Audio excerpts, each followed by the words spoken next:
కష్టాలు ఓర్చుకుంటే సుఖాలు దక్కునోయ్, బట్టలు వేసుకుంటే. కుట్టించుకున్నాడు కొంచెం లూజ్ గా కుట్టించుకోకూడదు. ఊపిరి అడగ చస్తున్నాను. ఓహో, నా బట్టలు నువ్వేసుకున్నావా? అవును, నేను వచ్చి ఎన్ని రోజులైంది. వేసినవి ఎన్ని రోజులు వేసుకోను, అందుకే కనపడ్డా వేసుకున్నాను. వేసుకుంటావు. ఇలాగే వదిలేస్తే నీకు నచ్చినవని నాకు చెప్పకుండానే వేసుకుంటావు.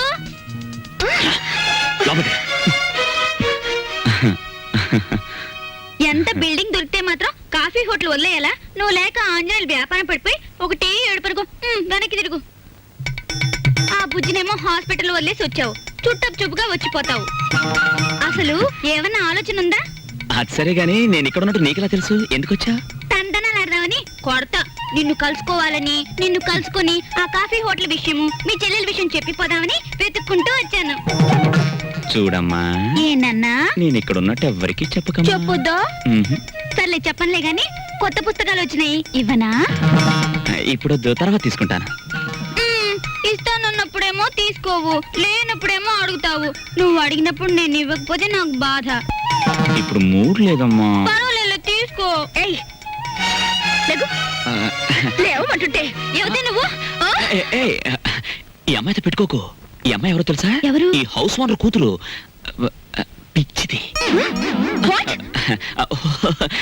చూసావా, ఈ అమ్మాయికి వైద్యం విషయం కోసం డాక్టర్ని కన్సల్ట్ చేయడమే నా పని. పాపం, పెళ్లి కావాల్సింది. ఈ విషయం ఇక్కడ బయట చెప్పక. తెలిసిన తర్వాత ఎందుకు చెప్తానులే బాబు. ఇద్దరు మర్దన వాళ్ళని పిలిపించి నిమ్మకాయ రసంతో బాగా మర్దన చేయించు, తగ్గిపోతుంది. ఇదిగో అమావాస్య రోజు దగ్గర కుక్కరుస్తుంది. వస్తాను వస్తాను. టాటా. నేర్పించదన్నా. అలా చెప్పకపోతే మన ఇద్దరం దొరికిపోతాం. అవును, అది నీ మీద అలా పడుతుందేమిటి? అది అలానే పడుతుంది, పోతుంది, వస్తుంది, గిల్లుతుంది, కొరుకుతుంది. నీకెందుకు? సిగ్గు లేకపోతే నాకెందుకే సిగ్గు? నేను మగాణ్ణి, తెలుసుకా? ఎంత టాంటెక్స్ డైర్ అయితే మాత్రం ఇంత ఎగ్జిబిషన్. ఆ అమ్మాయి ఉండగా ఊడిందా, వెళ్ళా కూడిందా?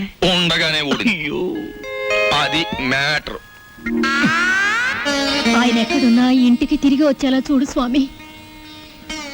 ఏమిటి తల్లి ఈ అవతారం ఎత్తావు?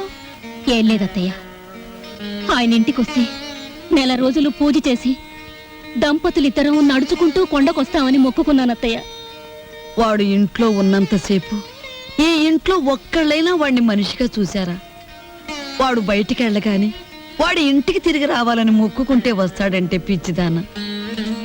చిన్నప్పటి నుంచి నేను ఎన్నోసార్లు మొక్కుకున్నాను, ఒక్కటైనా తీర్చాడా వీడు? దేవుడు లేదు, దెయ్యం లేదు, నోరు మూసుకోవే.